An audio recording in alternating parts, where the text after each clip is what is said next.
This meeting of the Aurora City Council for August 26, 2025 is hereby called to order at 6 p.m. Will the clerk please call the roll? Alderman Barrero. Present. Alderwoman Garza. Here. Alderman Masiacos. Present. Alderman Nunez. Here. Alderman Franco. Here. Alderman Seville. Here. Alderman Banuelos. Here. Alderwoman Smith. Here. Alderman Bug. Here. Alderwoman Bade. Alderman Larson. Here. Alderman White. Here. Mayor Lash is present. Is there a motion to approve the appointment of a sergeant at arms for this meeting? Second. Motion made by Alderwoman Smith, second by Alderwoman Garzon. All in favor? Aye. Any opposed? Motion carries by voice vote. Next, we'll do the Pledge of Allegiance. Are any alderwomen willing to lead us in a pledge? Thank you, Alderman Franco.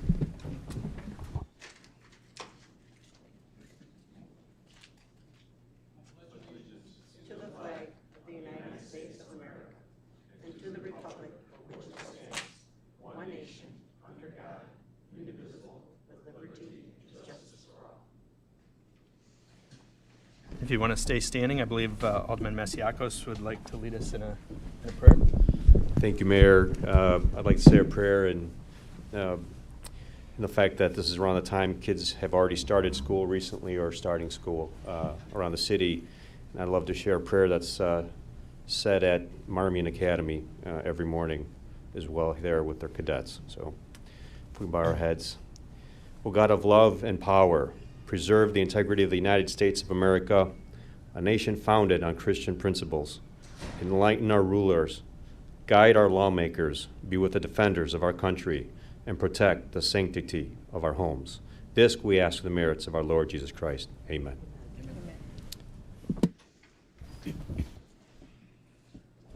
Next item on the agenda, the mayor's report. Take it away, John. Thank you so much, Mayor. Great to see everybody here with us tonight. Number of events taking place here in the city, both this week and in the following week. So some really exciting things that we want to highlight here tonight. Start with tomorrow. The Small Business Resource Fair is coming back, led by our strong and mighty business equity team. Over 30 vendors are scheduled to attend this fair at Waubonsie Community College right here in downtown Aurora. There are going to be workshops from 12 to 1 taking place, and the resource fair will take place from 1:30 to 3. Tickets are still available. Over 200 people have signed up already, so link on the screen right there. You can follow us on social in case you miss anything. It's a really good event, and again, huge shout out to the business equity team for recruiting a number of different great vendors from the Illinois Comptroller's office. City staff will be there. It's really a hodgepodge of different vendors who are there to help out those who are starting up a small business here in Aurora.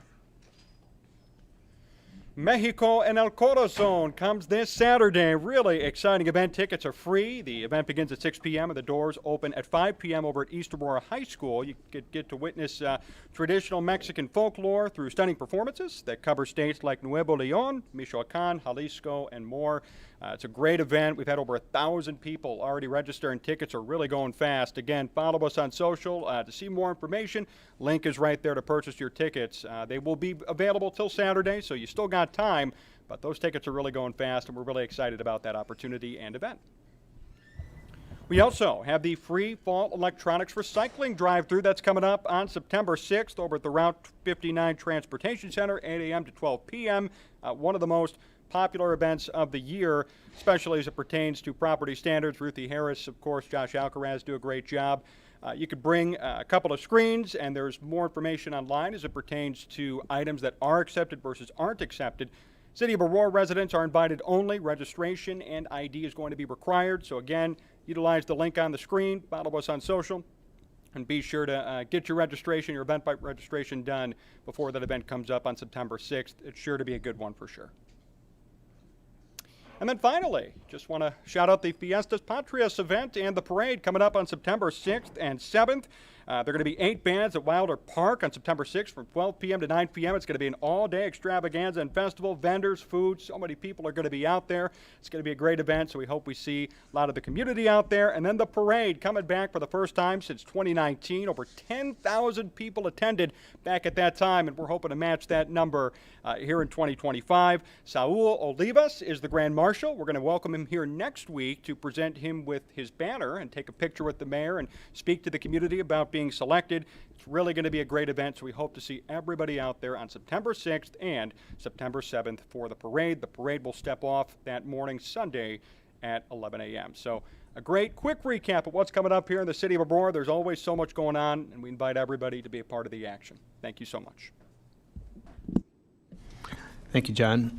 Next piece of the mayor's report. Going to ask CFO Stacy Peterson and Brian Caputo to come to the microphone. If you could cue that up on the slides.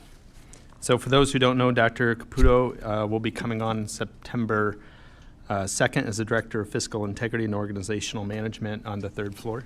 You can have the other podium. And whenever you're ready. Good evening, Stacy Peterson, Chief Financial Officer, City. We're briefly going to go over the 2025 financial review and then also some of the 2026 budget concerns. We are going to have some tough decisions to make in the future. Right now, as it stands with the 2026 budget, tentatively, we have a general fund deficit. Our estimated revenues for 2026 are $231.5 million. Our estimated expenditures for 2026 are $261.2 million, which gives us a deficit of approximately $29.7 million. This doesn't include any of the 2026 decision packages that the department divisions have requested. If all of those decision packages were potentially approved for the general fund, their ask is about $10.3 million. For those of you that are new to the City Council, what a decision package is anything new to the city for a single expenditure that's over $5,000 or more. So if any of the department divisions would like to increase their budget, they have to put in a decision package that would equate to potentially new personnel, additional vehicles, any equipment. And then also, just as a side note too, the capital improvement plan for any CIPs that departments would like to put in, that is actually a minimum of $200,000, and that includes infrastructure, land acquisition, any new facilities, building renovations. And an example of that would be one of the CIPs, which is GB 097, which is the neighborhood street program, which is primarily funded through the capital improvement fund, motor fuel tax, and CDBG.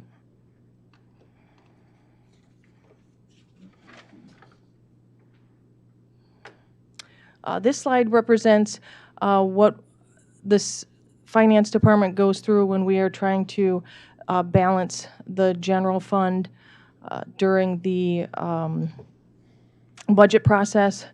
This is an example of what we did in 23, 24, and 25. A lot of times we will adjust the home rule sales tax, take away from capital, and put that into the general fund. There's also a potential to reduce contributions to the employee compensation fund, reduce contributions to the health insurance fund, again to the workers' comp and property and casualty fund, also reductions to retiree health insurance, and on occasion transfers back from the capital to the general fund. Do you want questions as you go along, or do you want us to listen and then ask questions? Because I have a question on this slide. We can come back to it. Okay. Maybe let her get through, and then we can flip back to that slide if that's all right. Thank you. Then also a component of what the finance department does at the end of every fiscal year, there is a rebalancing that is done to hit the potential targets that we would like to have for fund balances. And this slide represents some of the rebalancing items that we did in 21, 22, 23, and 24.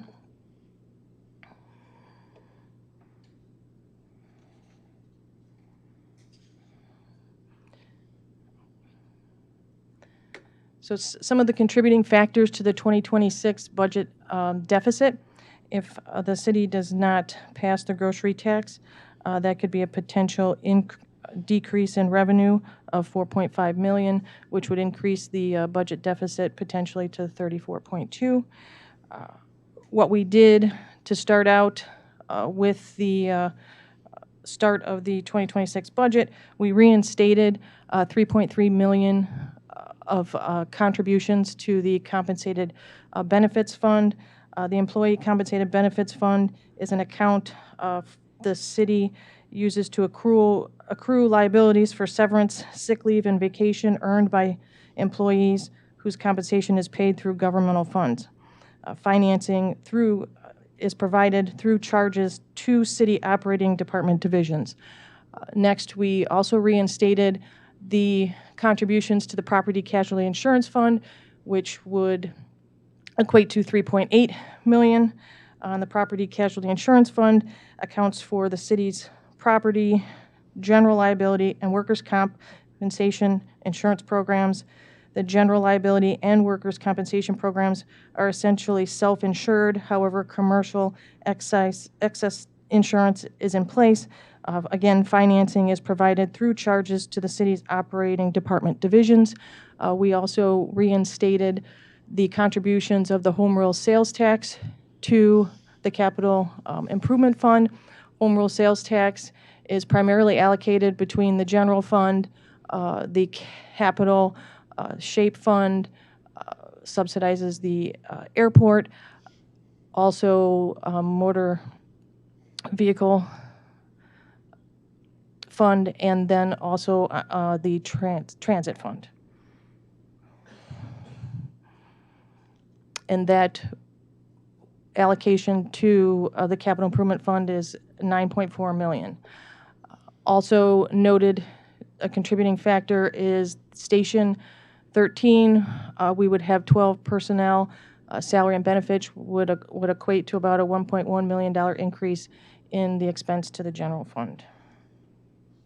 And to highlight, that's also a decision package. Yes, that is not. So it would, if we approve that decision package to staff Station 13, which is a new station, it would make it 35.3 million deficit, correct? Yes.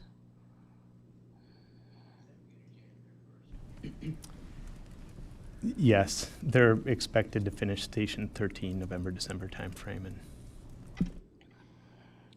another potential impact to the 2026 budget will be contracts that are still under negotiations and ones that have not expired yet. The information technology union contract, ASME 3298 contract, will have expired as of December 31st, 2024. They're currently in negotiations. Fire 99 and fire management will expire at the end of 2025.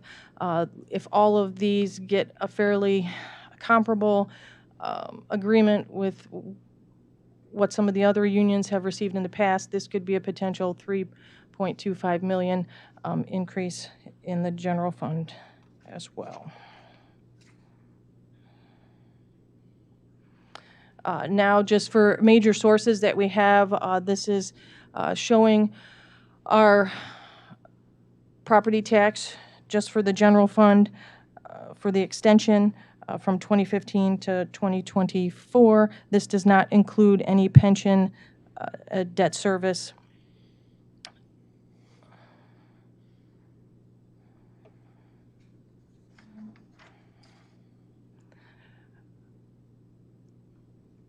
The next slide represents our potential pension liability in millions. The city contributes the actuarial assumption every year, and this is the trend for the police and fire pension.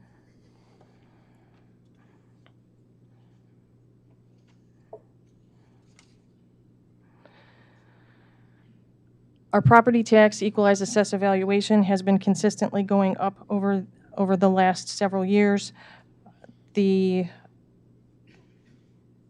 current EAV for tax levy year 2024 payable in 2025 was approximately 5.8 billion overall. And that's equated to several redevelopment projects that we've had in the city. Unemployment, when you look at the city's unemployment rate, we're at 3.9% in May of 2025, which is below the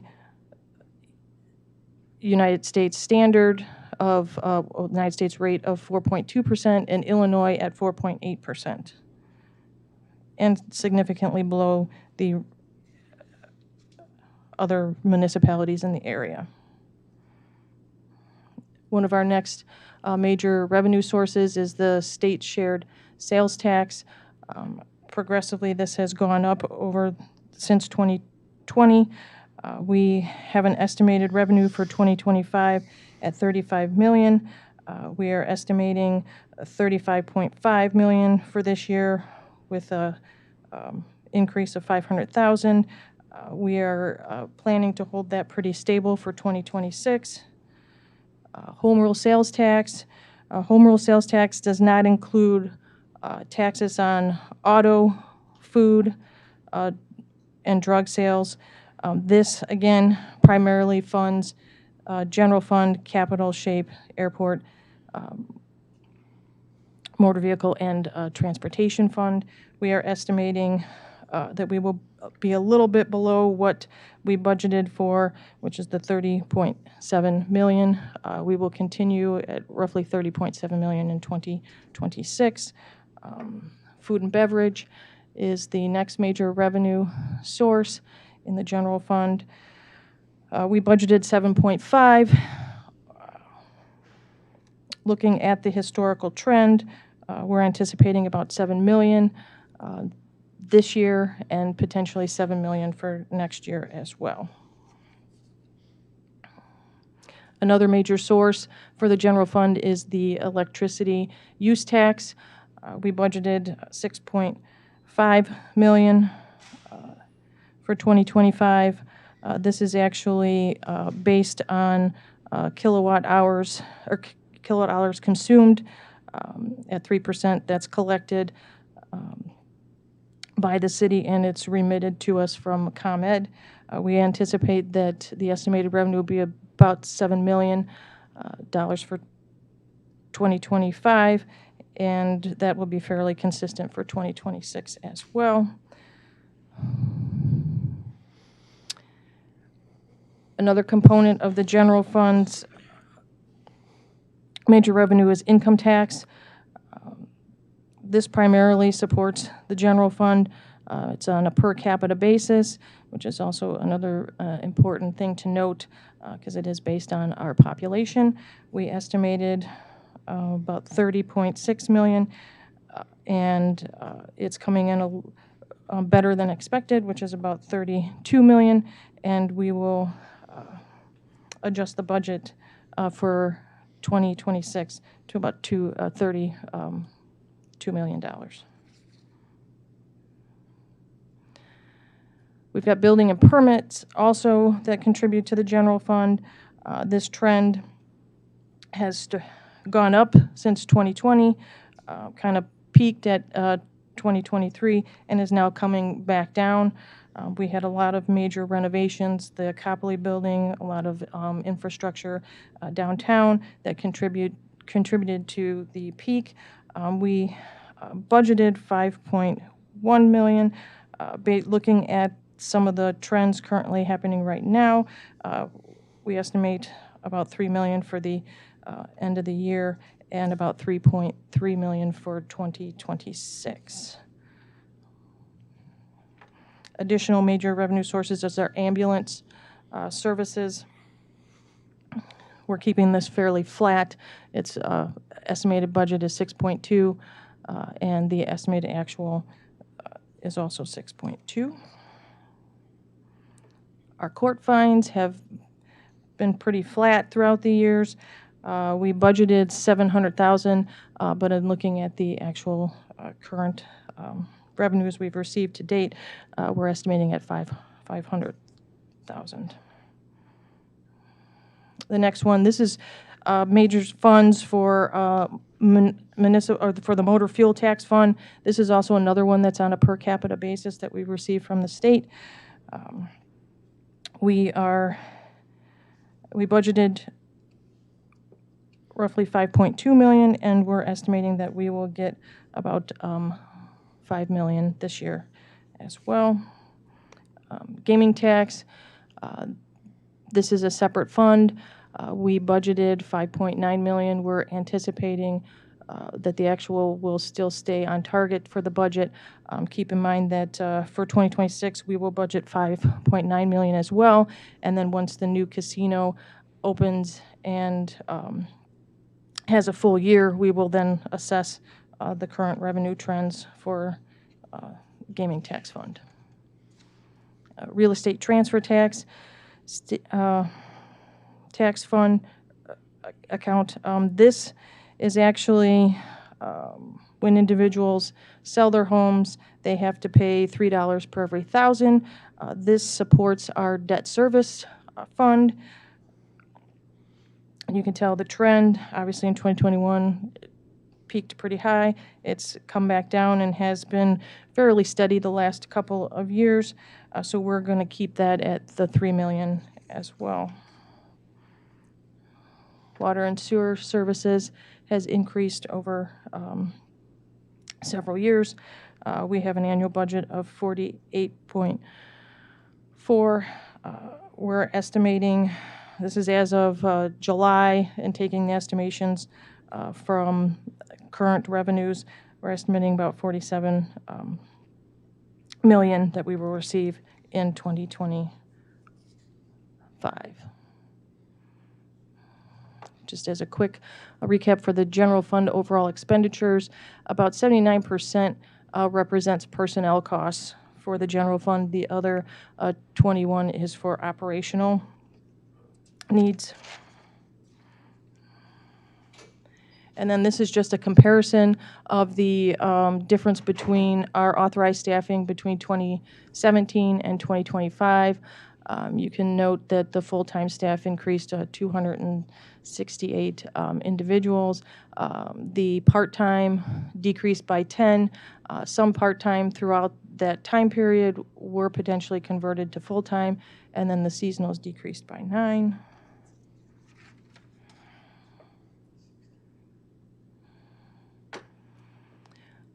The general fund 2025 estimated actual in millions as of August of 2024. We have estimated revenues of 137.4 million, expenditures of 149.6, which is a difference of 12.2. This, keep in mind that our property taxes is in a cycle to where they're due September, at the beginning of September, so we won't see some of that revenue come in until the end of September, potentially October. I just want to, slight typo on that. It should say August of 25 in Yeah. the title section. Yeah, it's there, as so- of the date of August As August of today. 24th, as of the date.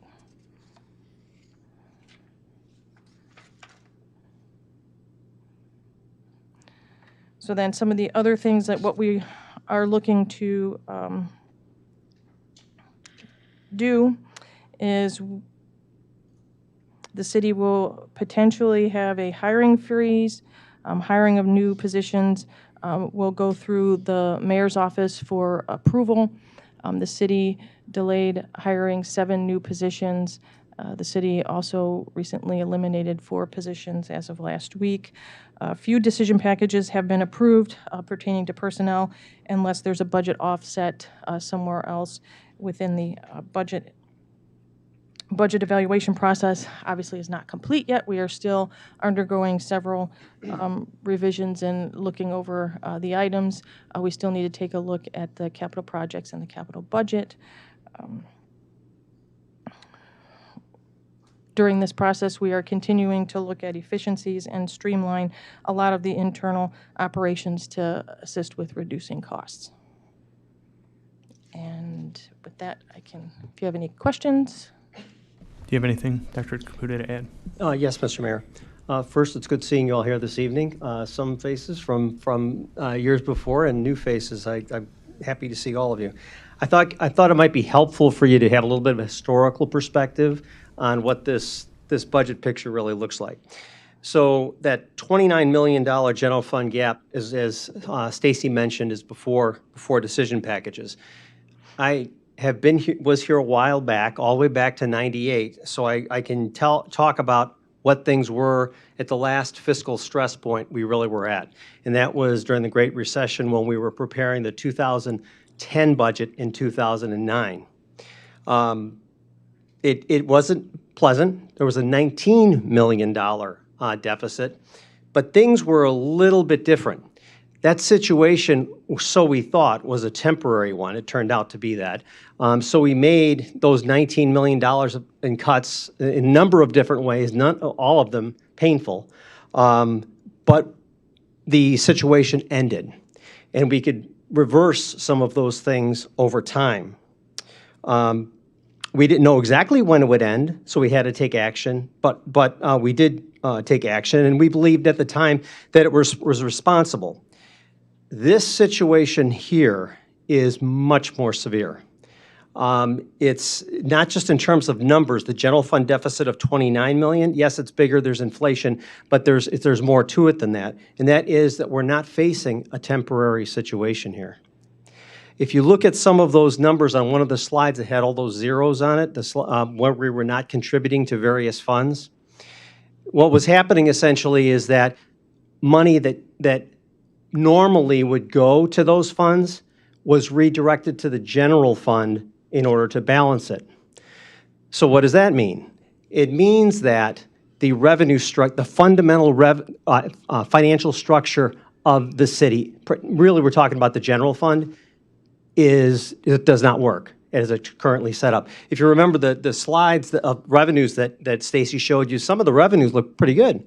So the question would be, why is there a problem? And it goes back to that point that I just mentioned, that fundamentally the expenditures are too high given our revenue structure. Certain funds I mentioned were drawn down in order to make 2025 work, and it impacted 2024 as well. So as best I can see in the decades that I was here, and as far as I know of, the financial condition that we're facing now is the most serious that the city has faced that I know of. I think that the grocery tax could be one of those things that we do to make things. It's a continuation. It's not a new tax. It's a continuation to help balance the budget. $4.5 million in the scope of what we're talking about right now is very large. When you think that an individual employee on average, with benefits and pension and so on and so forth, you're talking about just in round figures, $100,000 a piece. That's a lot of people.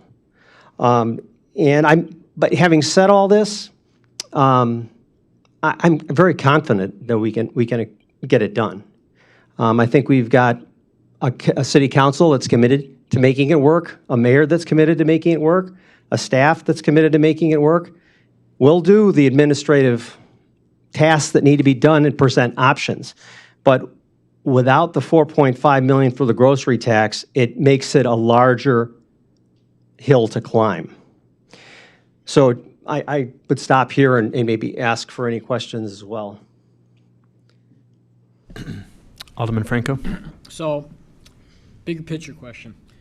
Over the last few years, audit's been really good. Bond rating, pretty darn good. Those seem to be indications, good or bad, of what's to come. So with those being as positive as they've been over the last few years, how did it not notify us about these potential shortcomings coming forward? Is there any connecting the dots type of thing with that? Thank you, Alderman. Let me talk about that a bit. When you talk about an audit, the financial statements, when you see an auditor's opinion on it, all the auditor is saying is that the report complies with generally accepted accounting principles. That is, that the report is prepared appropriately with the guidance that's out there for governments. As far as the bond rating goes, the bond rating looks at a number of different things. Looking at fund balances is one of them. I think that in my personal opinion, I think that if we were to continue on this trajectory, that bond rating would not stay. The folks in the bond rating agencies, having worked with them for a number of years, they're pretty smart people. They'll start peeling apart the numbers, and they will see those transfers, and it will affect the bond rating. I'm very confident of it. So really what's happening here by taking these steps, it's to balance the budget in a responsible way. It is shoring up the bond rating is what it's doing. We must act. Sure. Well, listen. Did you add another one? I'll come back, that's fine. Alderman Seville? Yes, And John, do you mind flipping back to the slide? Oh, Stacy, thank you. That I know Alderwoman Smith had a question on, but we'll let Alderman Seville go next. okay, thank you, Mayor. First off, Brian, welcome back. Thank you, sir. I'm glad you're part of the team here to guide the city council and make recommendations for us. My question is, I'm also glad to hear you say you think we can get out of this, which is what our hope is, of course. And I'm like Alderman Franco, that how do we go from December approving a budget that was recommended to us to this point in 6 months or so? That's a little bit surprising. And also, steps that you think the council needs to make, have they been outlined yet? Or can you give us a general theme as to what we're looking at in the future? I'll defer that to Stacy or maybe the mayor. Okay.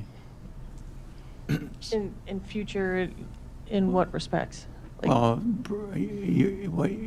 Budget balancing activities that we might Yeah, undertake. So, I mean, we did go through some of this stuff as far as steps we're taking. First of all, Well, I know you're this taking, is- but we're this- talking about covering $30 million. Okay, Right. that's a Probably large amount. closer to 33, 35. Because these numbers, by the way, also don't include any subsidies for ECA. Correct. So probably higher than that. But the first thing is to go through line by line and cut. Secondly is it is premature and a little bit early in the process to even be looking at this because we haven't been through the capital projects yet to see which ones could be adjusted or reduced or Correct. eliminated. But at the potentially same time, we postponed. needed to come forward with this simply because of the timeline and a vote on the grocery tax to give the council and the community some picture of what's ahead. But it did sound like a lot of those capitals were decremented in the previous, or in the 2025 budget cycle anyway, to close the gap in 2025. Correct. Which is the slide you were looking at. But, again, just the easy steps is to continue to cut line by line, like we said, and are those included in the 29.7 million, any adjustments we've made? None of the cuts have been incorporated into that yet. And none of them, most departments have come in asking for increases and, not significant cuts. So I don't expect to make any significant mileage there. Maybe we'll reduce $1 million that way, going after people's coffee funds and reducing the number of cell phones and computers and laptops and things like that. We have stalled new hires, as we said, not hired for key positions or brought them back, because the earlier we do that, the better. We're cutting back on positions that are no longer needed, which we already started that last week. And continuing to look for other efficiencies. The council's been part of some of them. For example, bringing some of our legal help in-house instead of outsourcing, and to see slight reductions that might amount to 100,000 here and there, but that's not going to close the big gap. So it's going to be continuing to cut and look for efficiencies, and I think that's probably where the huddle's probably going to happen through the months of September, is going to be pretty intense as we look over what we have to do to close the gap. So, Well, that's and exactly what on the revenue side, I mean, the urgency for now is that, the grocery tax, if we're going to implement it, is October. So we have to act on that one. We can look at other potential sources as we get closer to the end of the year, but I don't think it's going to be solved with all cuts, and it's not going to be solved with all revenue. Mhm. It's going to be a combination. Right, no, I understand, and both Stacy and Brian will remember what it was like in 2007, once we and the nation realized that this is going to be something deep and severe. We started cutting immediately, across the board everywhere. And that was one of our reasons for success at that point in time, to get us out of that, in the period that we were able to, so. Maybe I could answer one of Alderman Seville's and Alderman Franco's questions more directly with respect to, well, how, why? When you're looking at a budget, the transfer lines, you got to pay attention to. In some cases, they are planned transfers, like the transfers that Stacy talked about to the compensated benefits fund. If they're kind of planned and you know why they're there, that's fine. But if they're no longer there, or there are transfers coming in from other places that are not previously planned, that's kind of a signal. And that's difficult for non-financial people to dig into, but that would be one of the first places that you look. And that's where some of this came in, is that there was transfers that were zeroed out, and now we've got, for example, the compensated benefits fund its balance is very low, and that's paying for certain benefits that employees have earned. And you can do it just like a pension fund. It's like if you don't put money into a pension fund for a long period of time, I mean, you can get along and keep paying benefits, but eventually it's going to catch up with you, because the theory is that you're putting aside money over the course of time for what employees have earned, whether it's compensated benefits or it's pensions or whatever the situation is. So if you don't keep up with that, long term it comes back to haunt, and that's kind of what we've got here. I think Alderwoman Smith wanted a different slide, the one Yeah, I did want a different previous slide. One, maybe. Whoop. I think it's the one where you looked It at was like the 2025. second slide, I think. The second slide? Okay, hold on. This one? Or Yeah, that's one of my questions. So, a lot of, may I go forward? Alderwoman Smith. So, I'm not a financial person.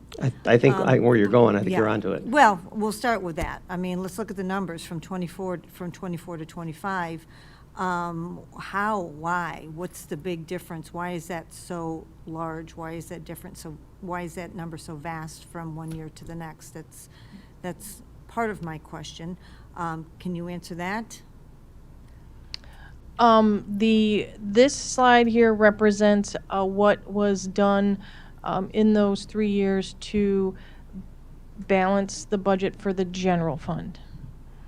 And what was done in '25 was the home rule sales tax allocation that would have gone to capital improvement, which is the 9.4 million, went back into the general fund. Then, And that's not normal?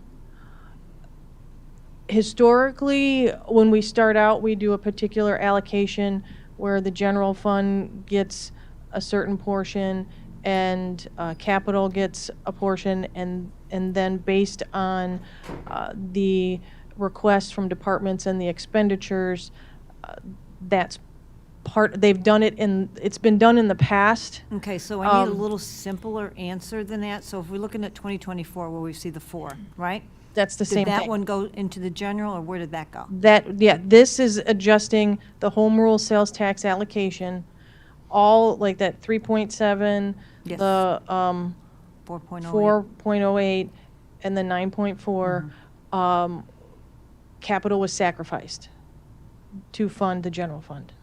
Capital was sacrificed. So And just all to of be these, and all of these lines. To be clear, the bottom number represents the hole in the general overall. fund, Yes. the hole in the general fund Yes. that you had to fill. Yes.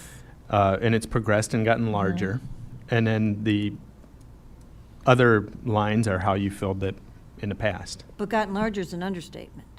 Well, it's 29 now, so much larger. Yeah. So, but that's what it's like. How did it go from this 8, 280 to 20? Why? I guess. Can you explain that? It was to balance simplistically? it was to balance the general fund, because again, the expenses were outstripping revenue. So in order to balance it, they normally transfers that would have gone into these places were cut back or eliminated. That's the explanation. I mean, they were able to pick up, $12 million there. Yeah, it's a big difference. So that's 2025. Right. And some of those funds have been drawn down, so they can't be, there's not much more to draw down, and they really shouldn't be. Some of the examples, the employee insurance fund, you need a little bit of flexibility in there in case claims are a little bit higher than normal. I talked about the compensated employee benefits fund. The property and casualty insurance fund, there's another issue there, whether you see a 0 and 24. In that fund, what's happening is that there may be cash in that fund, but there are claims against the cash. So when you have an insurance claim, it's valued by our outside contractor. So they figure out how much that's going to cost, and we need to book a liability for it. So to say that you've got cash there may be good, you can draw on temporarily, but if it's not set aside when it comes time to pay those claims, you're short.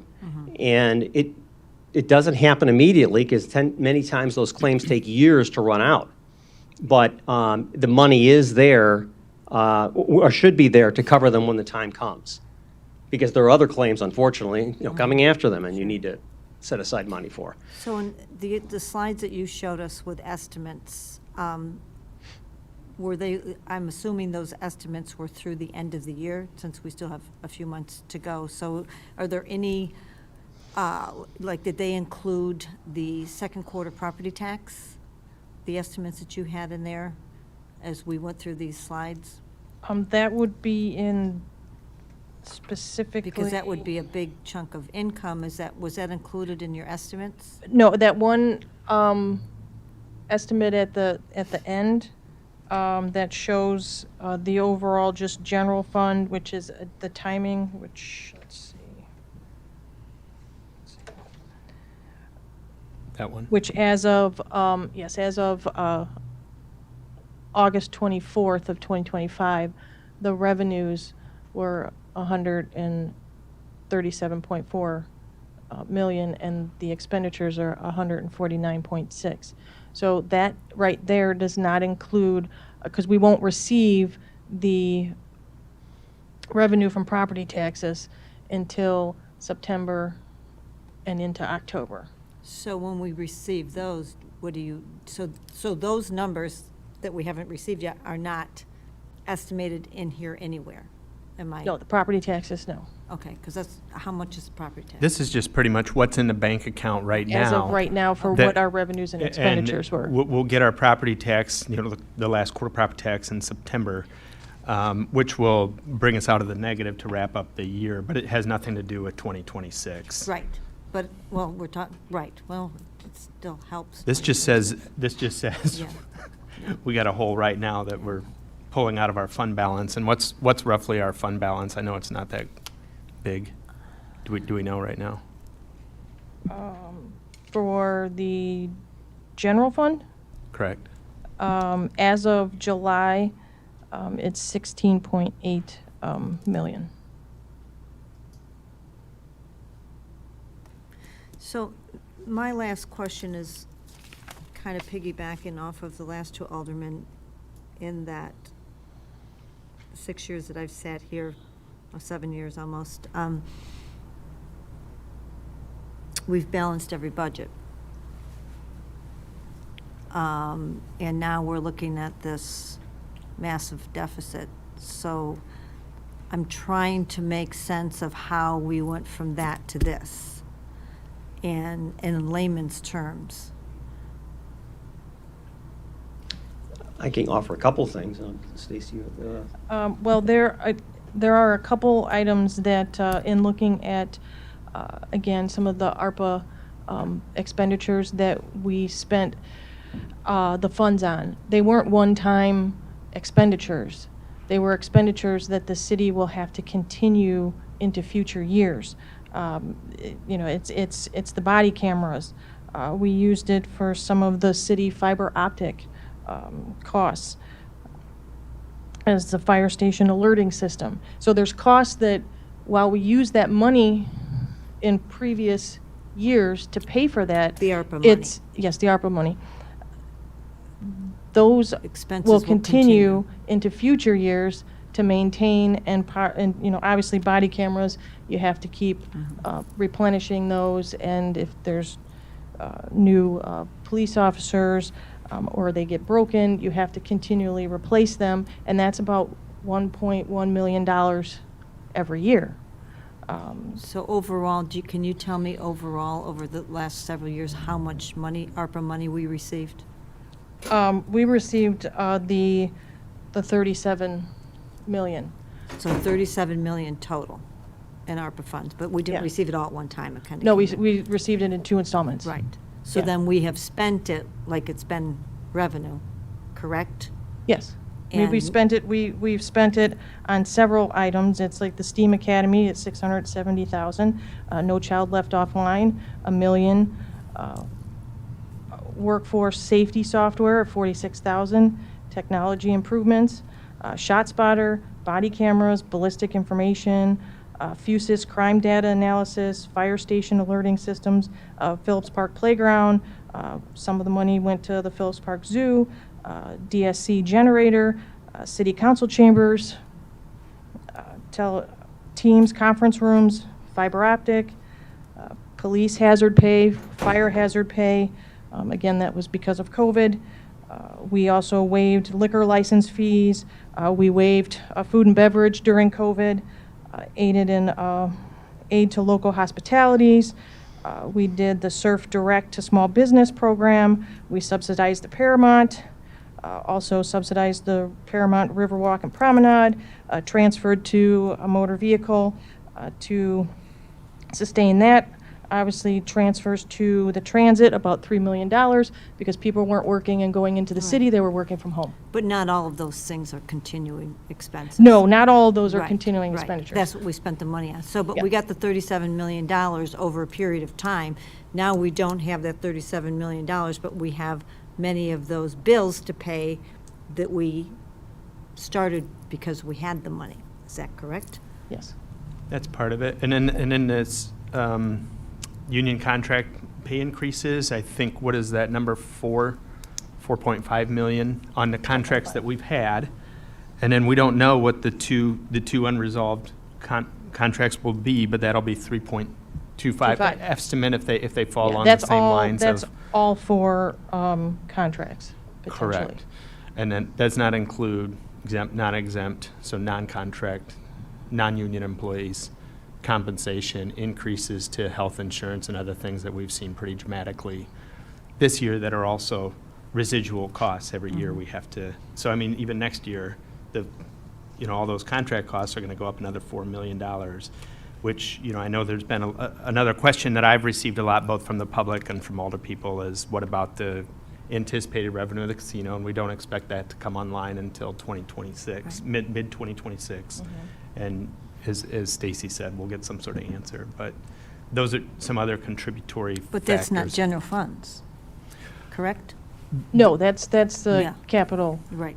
or not capital. Riverboat gaming- money, yeah. Gaming tax fund. Yes, yeah. But But again- that's used for a lot of programs that the city has. Might also add those transfers we were talking about Yes. earlier. As how we got there, is transfers being, or normal transfers being reduced or redirected? Well,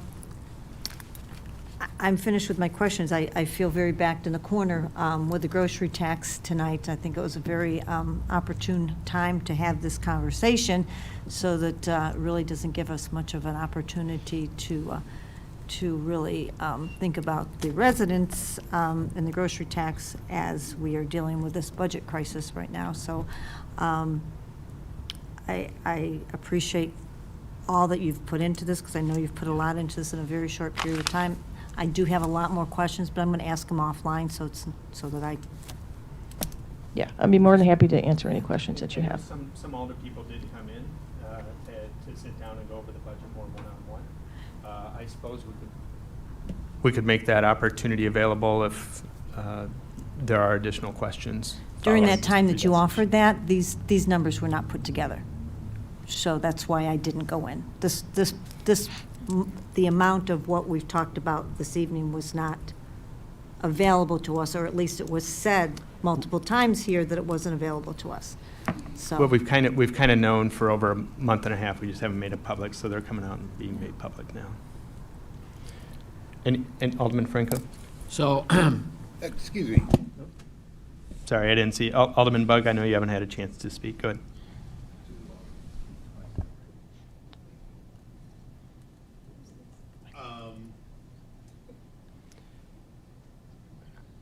You want to get your microphone? Sorry.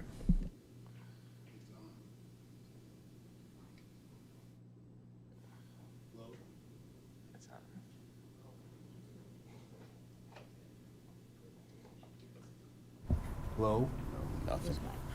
Thank you. All right, there we go.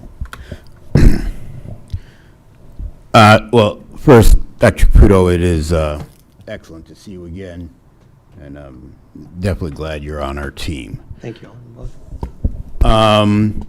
Can we, as you were talking, can we move to the slide? I apologize that I did not. These numbers in the lower right corner at -3 font, I can't see them. So the one that has the underfunded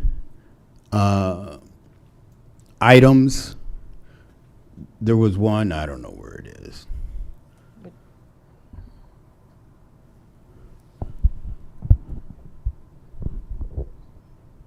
The underfunded,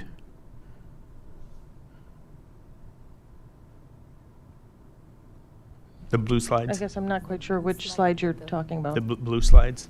I don't think it was a blue slide. Yeah, keep going. Wait, was that it? Go back one. Back one. This one? Or, No, did we skip one? Go back one more. No, I'm sorry. Go forward, go forward.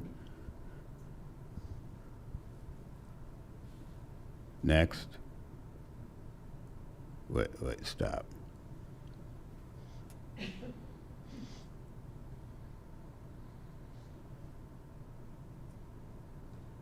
No, that's not it either. That's okay. There was a slide where we were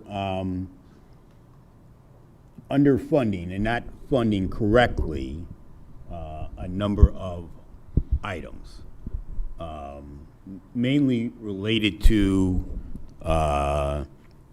different insurance matters that we have to account for later on. What's the figure at the beginning? No, it was broken down a little bit more. Anyway, it doesn't matter. So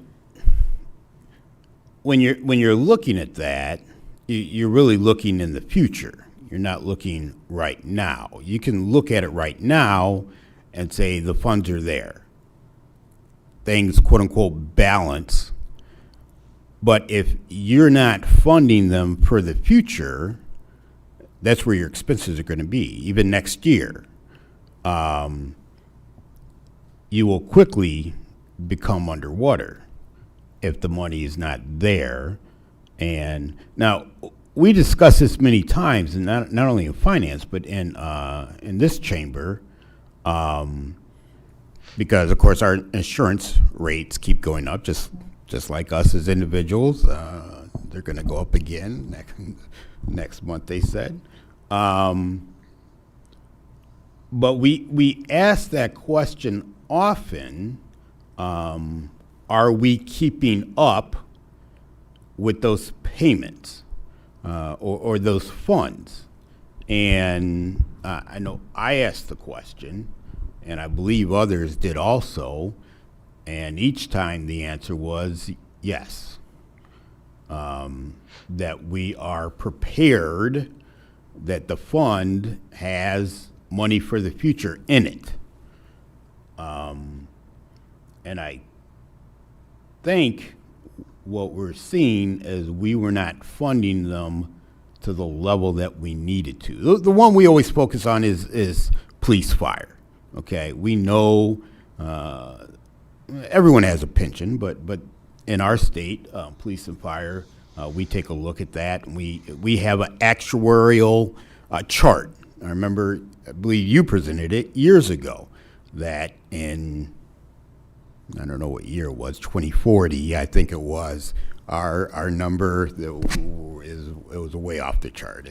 It actually was literally off the chart. We couldn't put it on the chart, it was so high. That we had to keep funding our police fire pensions and just keep going up and up and up, gradually increasing that proportionally. And there were times where we didn't, and that was intentional, especially during COVID. I think we cut back on that. Probably everybody did, but there were times where we were supposed to be catching up, and staying with the increase. If you keep funding $2 million, $2 million, $2 million, and the increase is up here, you're underfunding, and it's going to catch up with you. And I think, I'm going to go back through this and find that exact slide, but I think that is part of what we're looking at today, that we weren't funding at the proper ratio or proportions to where we needed to, and unfortunately, I think part of that is caught up with us. Just because this goes back to my time, I'll address that. The city has a dedicated portion of its property tax levy for police, fire, and for that matter, IMRF pensions. It doesn't go anywhere else. It goes directly essentially directly into those funds. During going back, I think even back to the time of Mayor Stover, we started fully funding that actuarially determined requirement and never stopped. There might have been small variances, but it never stopped. So if the city kept on that track, it ultimately would get to full funding, essentially, for all intents and purposes. And the city is on track to that. The pensions, there may be variances because of investment results in a particular year and whatnot, but as long as the city stays on track with that, it will be fine. But I think the point here is that when you have those large pots of money, so to speak, when you're trying to balance a budget today, there's a temptation to not put those monies in the places that you normally would or perhaps should. And I think that's what happened here. And there's a certain amount of risk that you take. When we say that we're going to keep, say, $1 million or $2 million or $3 million in the property and casualty insurance fund, that's a bit of a cushion. And maybe we don't need all that. That tends to be a matter of judgment. But we're getting to the point now where the numbers are so large that worrying about $1 million or $2 million in one fund as to whether it's exactly the right number is not really bearing much on the problem. Any aldermen who haven't? Alderman Barrero?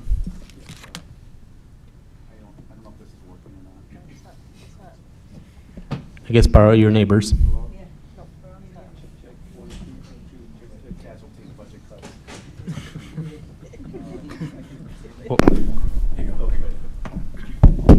Okay, all right, that's better. Hello, Dr. Caputo. Hello, Alderman Burr. So I just have three questions. I have a lot more, but I'm just going to ask three. So my first one has to do with the reason. I mean, I understand the reasoning behind the restoring the transfers, back to those different funds for the insurance and benefits and all that. But my question has to do with the large amount for the transfer of $9 million, or reducing the transfer, to the capital improvement fund. Why is that number the number? Okay, well, in the, going back, let's do this. Oop, oh, wrong way. Okay, so during the year end, when there's a rebalancing, in 2021, 2022, and in 2023, The revenues in the general fund were significantly higher in those years. And when doing the target of what we were looking for fund balances, that in 2021, that 40 million was transferred out into the various items below. So like 37.7 went into capital. In 2022, 10 million went into capital, and in 2023, 22 million went into capital. And then also in 2023, 5.5 million went into debt service. And then in property and casualty, you can look across that line periodically in looking at the target that we wanted for the fund balance to start out the next year. 2021, we put 750,000 into property and casualty. 2022, 4.5. 2023, 5.5, and 2024, 9.5. And again, looking at the compensated benefits, we also did a similar thing as well. So that is a process that is done at the end of every year when we're working to complete the audit. And so the 9 million for the capital improvements fund, is that a firm number, or is that? You mean for 2026? Yes. We have not assessed the capital fund and the projects at this point yet. We are looking at, in 2025, potentially decrementing some of those capital projects, pushing them off into future years. So when it comes to the balancing, that 9.4, some of it might go back into the general fund in terms of when we get to that point to finally balance the 2026 budget for the general fund. Okay, and my second question has to do with vacancies. Yes. So how many positions do we have currently that are not filled, that are budgeted? That I would have to get back to you on. Because I think that's important to have that number. If we have this, if we're looking at this budget situation, just to know that we're looking at that and we're not filling this, because we do get that payroll sheet every 2 weeks and it shows all the new hires. So that is something that I think we need to be, we all get that, Yeah. you know, of all the new hires. So that's why I bring it up, because it is important that we are looking at that. And then my last question has to do with, planning ahead. It would be helpful to have at a glance, multi-year forecasting for this as we're making these decisions. I don't know if that's possible. It's just at a high level.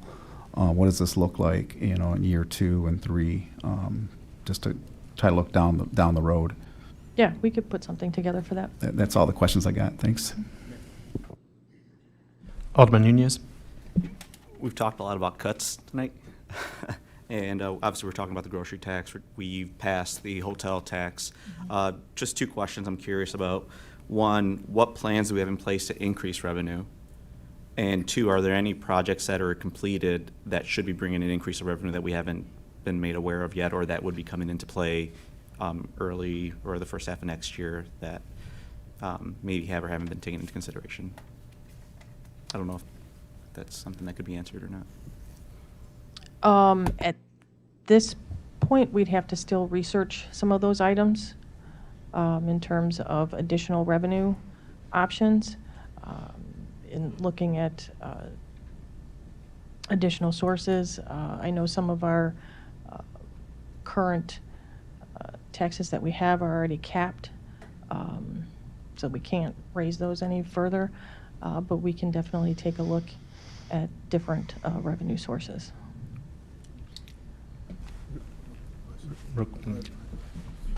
So I got a He's deferring comment. to you. So we know we're down $20 million because of the census. So that's a big deal. I want everybody to understand that. But we do have a couple of data centers going to produce, I think, about $4 million apiece between utility tax and property taxes. We have a number of subdivisions going up citywide. So I bring all this up because, based on your point, we do have a number of revenue, and not even counting the casino. We do have a number of revenue sources coming in that should generate a lot of money. Now, we don't know what that is. I'm going to try to put a positive spin on something that's, make lemonade out of lemons a little bit, but those are all coming, and we don't have those yet. So I think going forward, based on what you're saying, if we can kind of take a look at that, because, all right, 2026 is going to be bad, fine. What does 27, 28 look like with these new revenue streams coming? I think that's important to know, because when you talk about stuff like this, there's a psychological and emotional element. And when we let people know it's awful and there's no end in sight, not so good. But if there is a positive down the road in 2 or 3 years, we need to know that too. So I think we want to check that out too, because I don't want everybody to think that we're just scrambling and we don't know what we're doing. I want them to know that we're not there yet. It was going to take belt tightening for a year, but I think going forward, based on what I said, that's a lot of revenue coming in. So if we can balance the expenses and bring that new revenue in, I think that's a positive thing. And I know those numbers are out there, we just don't know how much yet. So I think going forward, that's pretty good. I think that's something we want to take a look at too, just to lift our spirits up and the community spirits up too. We don't want anybody to think it's Armageddon. It may only be for 1 year, and I just want everybody to know that too. Alderman White? So Alderman Nunez touched on it a little. I didn't see a slide about the hotel tax, and we passed an increase. How does the hotel tax impact, or does it impact the general fund at all? The hotel tax is in its own fund. I do know that when it was discussed that that increase would take effect, that the increase would be transferred over to help with the abatement of the debt service. Okay, got it. So it would go towards the debt that we currently have. Correct. And it wouldn't go towards the annual income and revenue and expenses, that the deficit that we're incurring for the year coming up. Correct. Okay, It was pledged to go towards Got debt it. service. Okay, all right. The other piece of the hotel tax is a portion of it also goes to pay for the Convention and Visitors Bureau. Correct, yes. I want to say it's 225,000. I might be off on that number. And then another portion of it is part of a sales tax sharing agreement that goes to the Broadway hotel over here that was part of some reconstruction project a year ago. And I know that when I was on the council, we passed it from one hotel owner to the person who was buying the new hotel. So part of the existing hotel tax is already consumed by other expenses outside of the going to the debt service that Stacy was talking about. Alderman Seville. Are you done, Alderman White? Sorry. Yes. Alderman Seville. Yes, just a clarification of what Alderman Franco said. When new businesses and homes are coming online and we're starting to collect the property taxes, I thought it was always a general rule of thumb that it usually takes about a year and a half before the city starts receiving those benefits from the property taxes from the new development. Is that true? We would have to actually raise the extension in order to capture new construction. Okay. And so once, say, for example, a new home or whatever is up and is occupied, and people start living their lives and paying taxes and the like, what is the lag time then on the city receiving property taxes? So I think what we're talking about here is that the city gets what it levies. So if it levies $20 million, it gets $20 million. Right. If there's new construction and the levy is not raised to somehow capture that, there's no additional money. Yeah, okay. So there has to be a policy decision to say if the normal tax increase were going to be, let's say 5%, instead you'd have to, I'll throw out a number, 5.5% in order to recoup that. Right, okay. And in terms of, I know there's some discussion on the casino tax that we're all anticipating occurring in 2026. I think one of the great things the city councils have done since the casino opened up in 91 and 92 was their focus has been more towards putting that money back in the community rather than relying on recurring expenses that we'd have to normally pay anyway.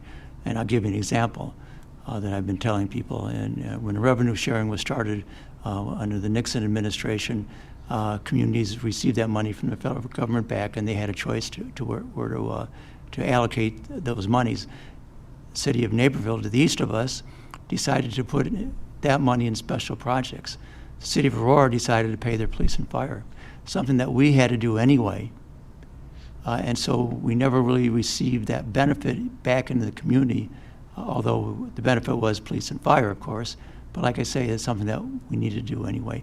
So it's my hope as we dig ourselves out of this hole that we don't lock ourselves in to a recurring increase in revenue and not benefit the whole community, which is what the original intent was when we got the casino here in the city of Aurora.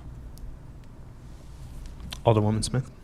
Yeah, Mayor, do you have an update on DAC? When will that be online? What does that look like? They should be getting pretty much to the point of being finished, right? That'll provide us some. I don't have a date on DAC. I can try and get you an answer on that. But remember, so some of these new developments, and that one is in a TIF already, right? Which means we're not going to see that revenue. The Redwood development in Ward 6, developments in Ward 9, I think are ones that'll come on, and we'll see the full revenue of those because they weren't part of a tax sharing or TIF agreement. But I can try and get you an answer and I don't know- on when DAC will come online. I don't know if the whole project's in a TIF. I think that was a partial TIF, if I remember correctly, but maybe if we could look into that, because that would. It is yeah. It is in a TIF, and But I thought it was- we yeah. front-loaded a lot of that. That's one of the TIFs that's at a negative balance because we gave them a chunk up front. I think we gave them 10 out of the 12 pledged million. The last I looked, but I'll get you some Yeah, details. I'd like to on look at that closer, because I did think it was, I knew it was a TIF, but I didn't, Alderman Bugg said a micro TIF. I thought it was a micro TIF where we would be getting some revenue back, so I certainly could be wrong. It might but be a that's, 90-10 where we're getting 10% of the revenue out of that. Hey, when 10% is better than no percent. We agree. Any other Alderman Masiacos? Thank you, Mayor. Dr. Caputo, it is a breath of fresh air to see you. You thought you were out, but brought you back in, just like that movie line. I don't know if it's Pacino or De Niro, who said it, but we've well shared a lot of information. I did ask the question, how many aldermen showed up to accept the mayor's offer, or I should say Stacey Peterson's offer, and about half of us, 6 of us, whether we were personally we're there in person or we submitted questions, and you did have a lot of the information here that you have here today to share, and I appreciate you for putting in the hard time and the effort, the long hours to be prepared for those meetings. But I want to just remind everybody, as much as we're trying to be optimistic about the casino and taxes coming in from I don't know where, our restaurants are challenged right now downtown. A few of our establishments have closed down recently in our downtown core. But I'm just going to read a paragraph out of here of the audit that we received here, and it's titled Future Outlook. The economic outlook is generally characterized by slower growth, increased policy uncertainty, and potential for inflation to be higher than previously expected. Trade policy related to tariffs is a major factor in the slowdown, with unemployment expected to rise. This could result in a recession going forward, including a prolonged period of low growth, inflation, rising interest rates, and other heightened uncertainties surrounding the global economy. This future uncertainty could have a related financial impact on the city, reserve levels, and service provision. So right there it tells you a lot that we can't really be looking at this upcoming budget with the same forecast that everything's going to be rosy and great, and maybe even put our hat on additional casino revenue mid-2026. It does talk about salary and benefits, 268. Ms. Peterson, I'd love to know how much can we take out for police and fire, and what's the resultant of that number out of 268 since 2017 till today, if you don't mind providing that information to us. I can break that Because out. because that's right there a big chunk. If we're averaging $100,000 an employee in salary and benefits, I think that starts right there with a big chunk of savings potentially in the services we're providing. There were several department divisions that had increases. So we are looking at comparing the detail between 2017 to 2025 to see that, and we can provide. Okay, minus the police and fire is what I'm looking for. Put those aside. Everything else, where are we at? That's what I'm looking for. Okay. Thank you very much, Mr. Mayor. Any other Alder people? I wanted to talk real quick about the capital that was decremented in 2025 because part of it affected your ward and you asked about it. There was it's just an example, there was about $4.5 million project to rehab Garfield Park. I wasn't here, of course, when they made that decrement decision at the end of the 2025 decision-making process, but it also answers part of Alderman Seville's question as we start to move to the capital phase of the budget is because that project was tied to state OSLAD grants. And we are going to, as we move through the capital process, or even the sound wall in Ward 5, where there's any state projects, we're going to try and prioritize those where we need to appropriate matching funds locally to make sure we don't lose out on those dollars. So just to answer that question about how we'll prioritize the capital project, there's a number of those examples, but we also need to sit down and talk about how we're going to do that to pare down the project. And then to Alderman Nunez, we are going to talk about the grocery tax, and we can certainly visit other revenue streams. And we have a council cycle, September 9th is when the drop dead date. So, if the rest of the council has time or wants to make further inquiries, we'll get that at that point in the agenda. We can talk about that and make sure that we're going through all of it. The reason we're doing it now, of course, is because the October deadline on the grocery tax, and also because I think our office has been receiving a number of inquiries and the community's had questions about the city's financial status as well. All right, no other questions? I'll let you guys sit down and move to the next part of the agenda. Thank you, Stacy and Brian.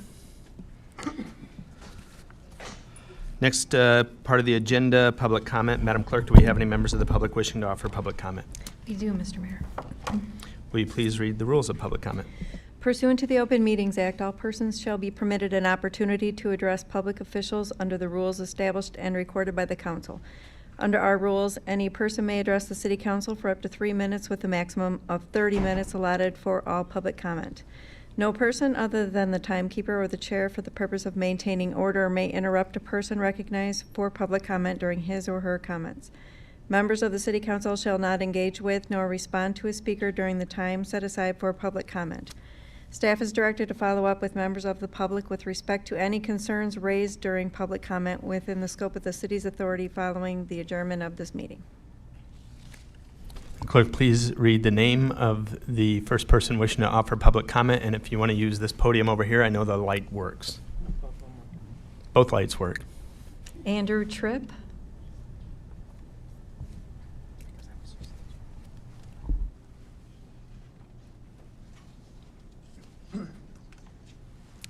Mr. Tripp, you have 3 minutes beginning now. All right. Thank you guys for taking my comments today. I want to address something that I witnessed Wednesday, the 20th of this month. It's a major concern I think that everybody in this community should be concerned about. Wednesday morning, I witnessed 5 dark SUVs, unmarked vehicles, with gentlemen wearing tactical gear in them in different places throughout the community. 2 of those vehicles had pulled other vehicles over. I don't know what happened with those situations. But I also realized that there were no more unhoused people in places that I normally see unhoused people at. Later that day, I decided to kind of do my drive again. And again, the unhoused people were not around. So I drove over to Hesed House to see if they had heard anything, because we all know what's going on in this country. When I got there, I talked to them, and they were kind of aware that there were some unmarked vehicles that they were talking about. And as I was leaving, there were multiple vehicles, unmarked, gentlemen with tactical gear. And might I say, when they're wearing tactical gear, there's no other emblems on this. I can see in my truck, I can look, I was just a little bit above where their vehicle was. I can see that there was no emblems on their persons. I finally was able to track one of these vehicles down, and it looked like it was staking out a bus stop or a trailer and vehicle that looked like it belonged to a landscape company. I called both the city and the police department, and they were unaware of any of these vehicles being around. So there's two things that I need to ask the city and what's going on. First, do we have en masse unmarked police vehicles going out? Because from my understanding, predators camouflage themselves, not people that protect the public. So any vehicles that are police en masse should be identified as police. Also, if they aren't aware and I am, how is that even possible that I can witness this and nobody else can that's part of the city or the police department? I don't think it's acceptable. We need to protect the people that are at most risk in this community. And if we don't, then we don't deserve to be part of this community ourselves.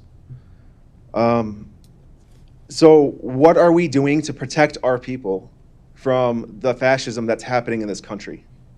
I would like to see what's happening. What are we doing?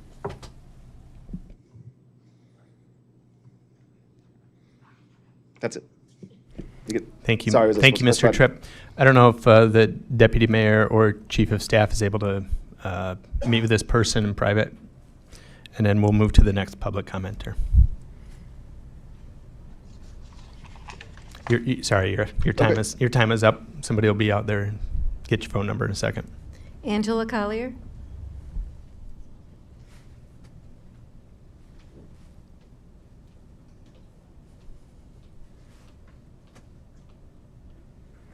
Ms. Collier, you have 3 minutes beginning now. Good evening, Mayor and City Council. I'm Angela Collier, Ward 1. I was listening to the budget, and Lord have mercy. I thank God I don't have to deal with this budget. But I would tell you, whatever decision that you make in this community, it is going to affect everybody. I mean everybody, including you.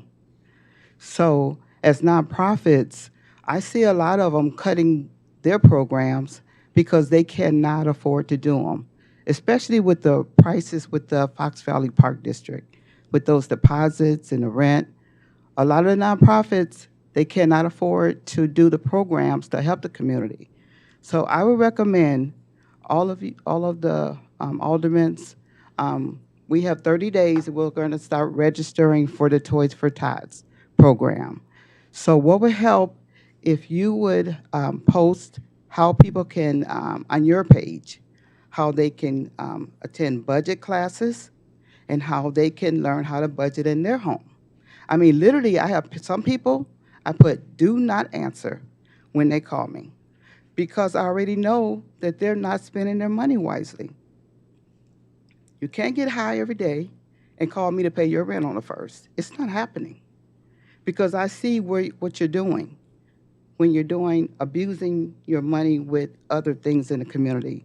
So I want to see the aldermen because we have to register for Bombas on September 23rd, which I'm going to order another 20,000. That's what we put out in the community every year. Food, they can go to food pantries. If you would help provide those resources for them, you don't have to worry about toys when you can post a link on your page within the next 30 days. If they don't register their kids, hello, you don't get no toys. It's plain as day. You have to take some responsibility to help your family and to pay your bills because iHeat and ComEd, they will give you a disconnection notice in a minute. These people don't care. And what's going to happen? People are going to start putting candles, propane, and you're going to have more fires in their homes. So you have to prepare things and help them and kind of counsel them because that's what you are. You are counselors. And the Bible said, I never seen the righteous forsaken, nor is seed begging bread. So I never see mine begging. As long as I'm living, my children will never beg for anything. I didn't put all the time that I put into getting a license for cosmetology and the food to see my children starving. I tell them, a man don't work, you shall not eat. And that's what I'm telling this community. You have to get yourself together because the mayor, they have to budget the city budget. They can't budget your budget at home. Thank you. Thank you, Ms. Collier. And will you please read the name of the next person wishing to offer public comment? Victor Teague.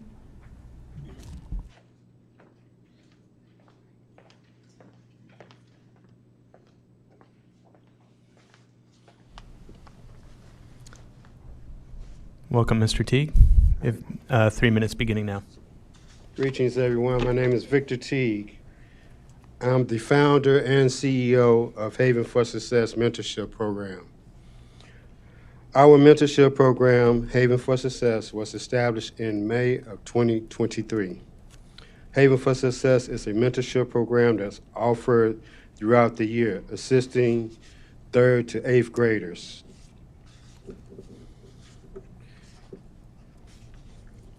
We offer homework assistance, computer training, academic enrichment, community service opportunities, life skills, and free lunch.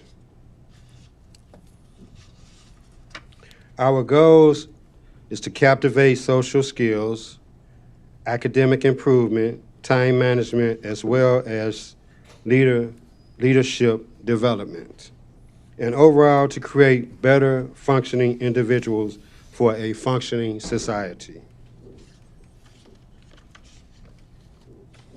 Our future plans for Haven for Success: we will utilize our stage, which we have in the Church of Not Forgotten Ministries. I will tell you about the location in a minute.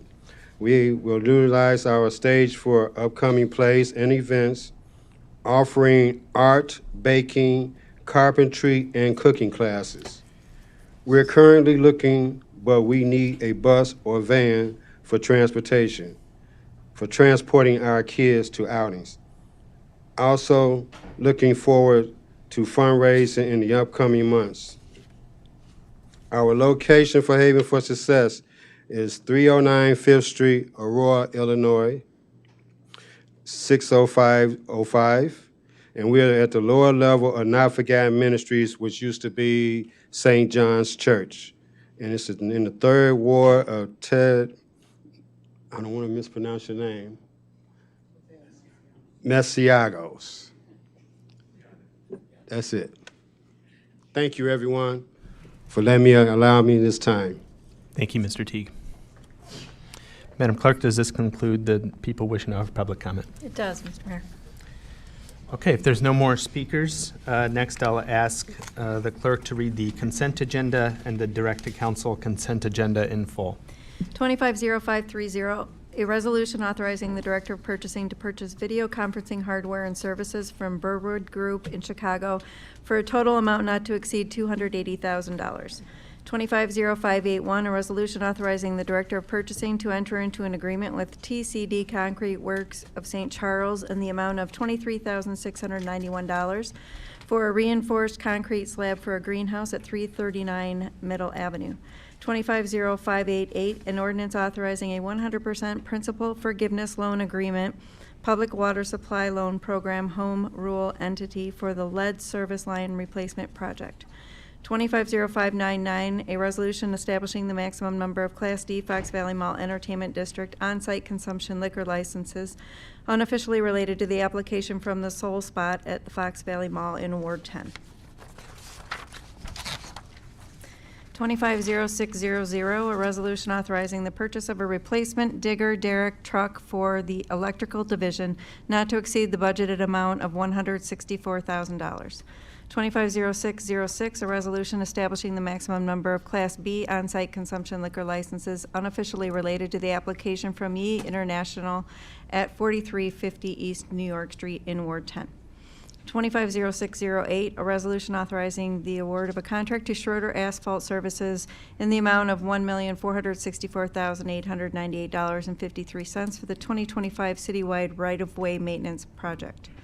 250611, a resolution to award the Bridgeport Lane Storm Sewer Installation Project located in Ward 7 and 9 to Wininger Excavating in the amount of $112,927. 250616, a motion authorizing and directing the Chief Human Resources Officer to execute a settlement agreement on behalf of the city in workers' compensation claim number 23Q0515622320. 250620, a resolution authorizing the renewal of a line of credit in the amount of $10 million with the Old Second National Bank for a one-year term expiring on June 30th, 2026. 250634, a resolution approving the appointment of Krista Heinke as Director of Financial Operations. 250635, a resolution approving the appointment of Mario Benavides as Assistant Superintendent of Streets. 250642, a resolution approving the appointment of Curtis Muth as Assistant Director of Public Works, Assistant City Engineer. 250641, approval of the minutes of the Tuesday, August 12, 2025 City Council meeting. 250656, an ordinance proposing the establishment of a special service area for stormwater management purposes to be designated as SSA 225 Prairie Meadows related to real property located at the north corners of Prairie Street and Rockwell Road and calling for a public hearing thereon. 250657, an ordinance proposing the establishment of a special service area for stormwater management purposes to be designated as SSA 226 Wheatland Crossing related to real property located at the southeast corner of Route 34 and Farnsworth Avenue and calling for a public hearing thereon. 250658, an ordinance proposing the establishment of a special service area for stormwater management purposes to be designated as SSA 227 Habitat Green Freedom related to real property north of Jericho Road, approximately 450 degrees west of South Edgelon Drive, and calling for a public hearing thereon. 250659, an ordinance proposing the establishment of a special service area for stormwater management purposes to be designated as SSA 228 Cyrus 1 2725 Belter Road and calling for a public hearing thereon. 250660, an ordinance proposing the establishment of a special service area for stormwater management purposes to be designated as SSA 231 Eola Preserve and calling for a public hearing thereon. 250661, an ordinance proposing the establishment of a special service area for stormwater management purposes to be designated as SSA 232 Abbey Meadows and calling for a public hearing thereon. 250669, a resolution accepting the improvements and maintenance security for Meadow Ridge Subdivision, Watercrest Drive. 250670, a resolution accepting the improvements and waiving the maintenance security for TT Technologies Edition 2020 East New York Street. 250674, approval of the closed session meeting minutes of July 15th, July 22nd, August 12th, and August 19th of 2025. Is there a motion to approve Second. the items on both the direct-to-council consent and consent agenda as read? We have a motion by Alderwoman Smith, second by Alderman Franco. Are there any items that members, questions or items that members wish to remove? Alderman Nunez. Mayor, can I place 250635 on hold? I'd like to abstain from that, from voting on that. You'd like to move 250635 to unfinished business? Yes. Okay. Any other Mr. items? Mayor. Alderman Bug. Thank you, Mr. Mayor. On 25-0657, ordinance proposing establishment, SSA 226 Wheatland Crossing. Is someone from engineering, or actually more specifically, planning and zoning here on that? If not, Public Works will be fine. Maybe go forward with the question. Let's see if Jason can handle it. Who's at the table over there today? Oh, it's Jason. Okay. You can relay this to planning and zoning. We asked this question a couple months ago regarding this project. So it's on the project. We had asked when the extension of the turn lane for this project would begin on Farnsworth Avenue. We were told it was going to begin in July. It is now the end of August. I drove it today.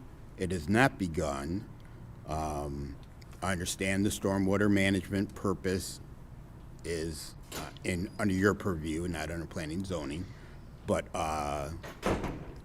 we'll say they are linked and related, and we definitely need for that turn lane to begin immediately. We were hoping that it was going to be done before school started.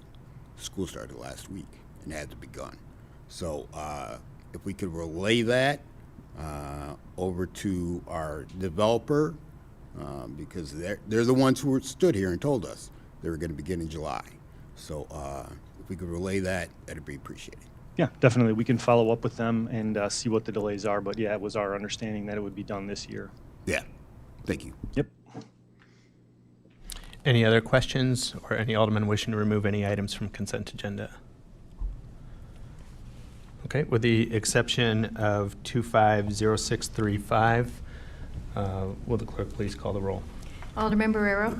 Yes. Alderwoman Garza? Yes. Alderman Masiacos? Yes. Alderman Nunez? Yes. Alderman Franco? Yes. Alderman Seville? Yes. Alderman Banuelos? Yes. Alderwoman Smith? Yes. Alderman Bug? Yes. Alderwoman Bade? Yes. Alderman Larson? Yes. Alderman White? Yes. 12 yes, 0 no. Motion carries. The consent agenda and the direct to council consent agenda are both approved. Unfinished business, why don't we do 250635 first? 250635, a resolution approving the appointment of Mario Benavides as Assistant Superintendent of Streets. So moved. Motion was made by Alderman Franco, seconded by Alderwoman Smith. Are there any questions on this agenda item? If there's no questions or discussion on this agenda item, will the clerk please call the roll? Alderman Barrero? Yes. Alderwoman Garza? Yes. Alderman Masiacos? Yes. Alderman Nunez? Abstain. Alderman Franco? Yes. Alderman Seville? Yes. Alderman Banuelos? Yes. Alderwoman Smith? Yes. Alderman Bug?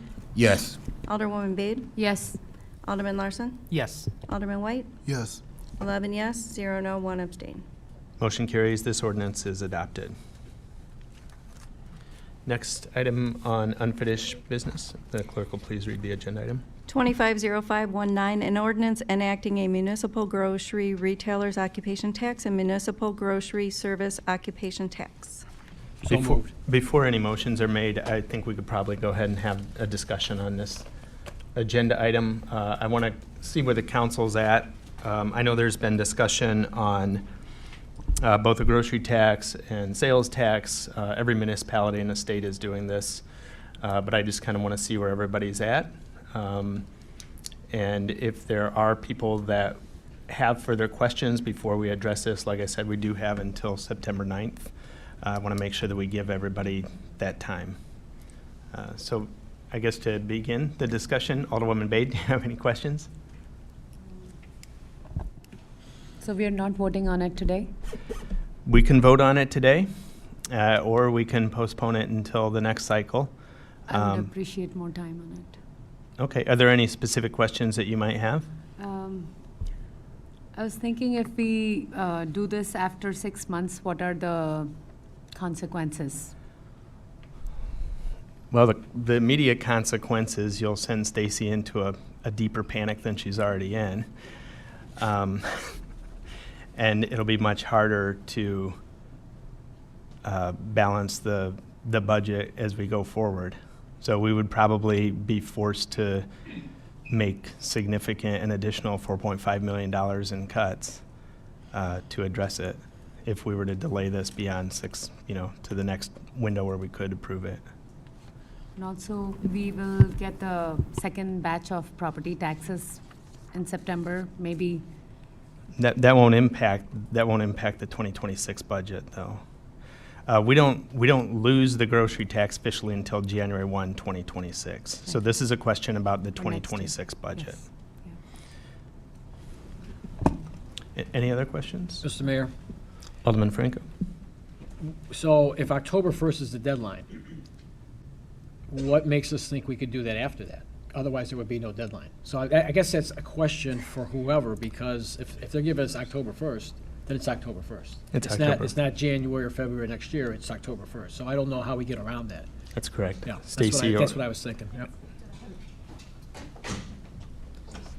Shannon Cameron, Chief of Staff, and Corporation Counsel can weigh in too if they'd like. So in order, this is kind of a one-time allowance because the state has had this tax and they are discontinuing it.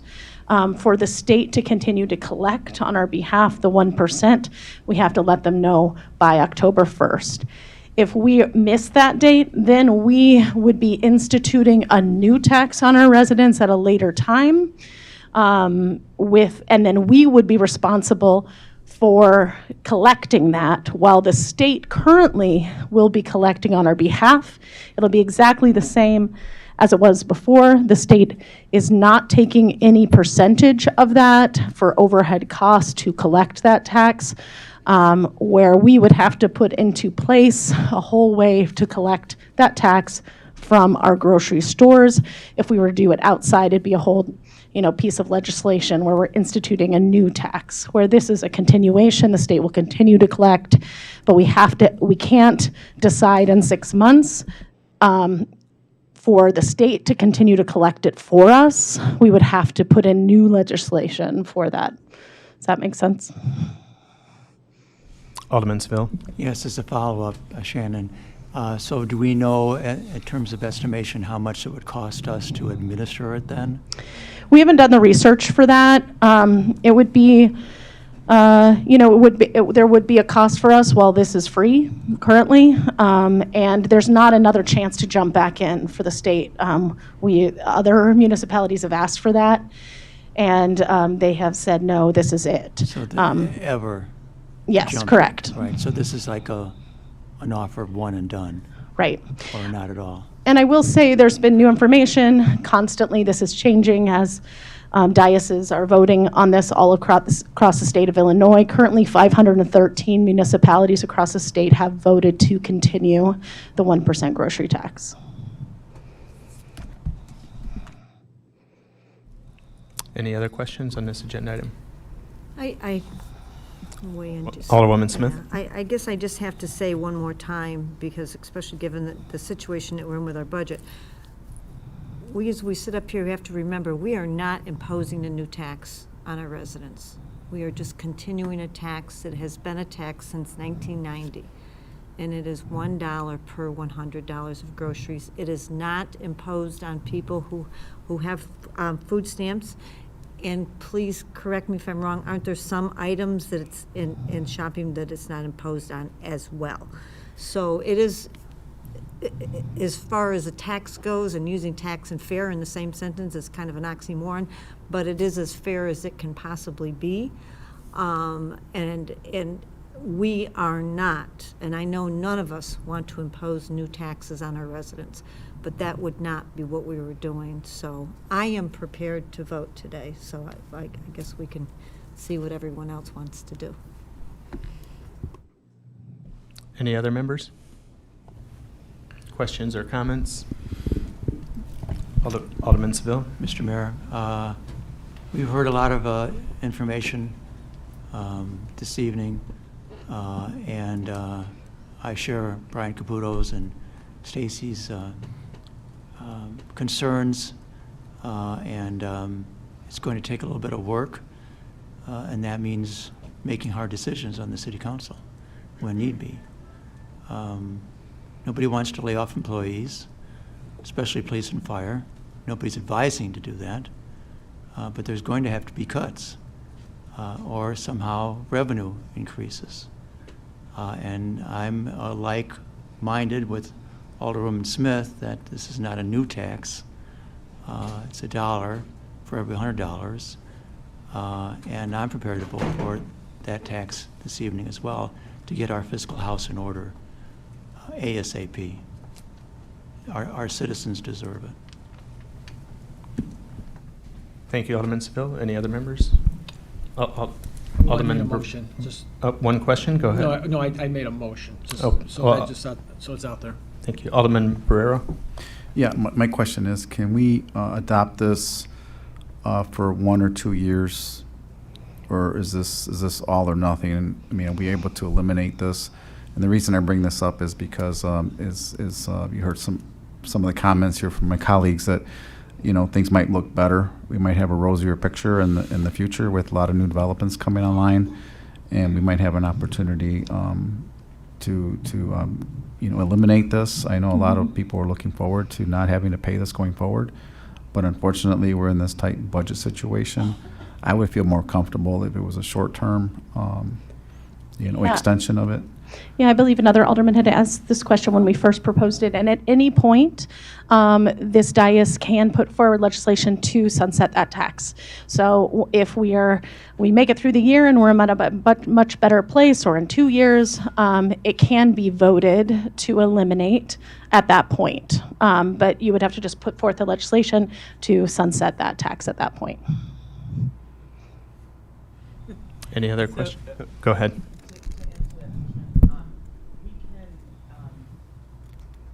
I would recommend not putting a sunset in the ordinance itself. Right.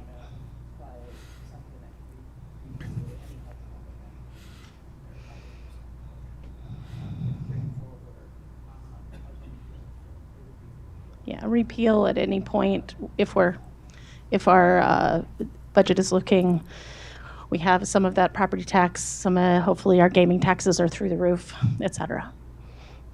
Or a number of big grants come in to Yeah, highlight that'd be Alderman great, Franco's too. optimism. Yeah, I like it. Mr. Mayor. Alderman Bug. Thank you. Really just more so for the residents and those listening. Understanding we're in a difficult situation, but this is not a tax that will move us forward. This tax will only keep us in the exact same place we're at. We've already collected this $4.5 million each and every year prior to this. Correct. And now the state is saying we're not going to do it per se. We're going to put it upon you as a municipality.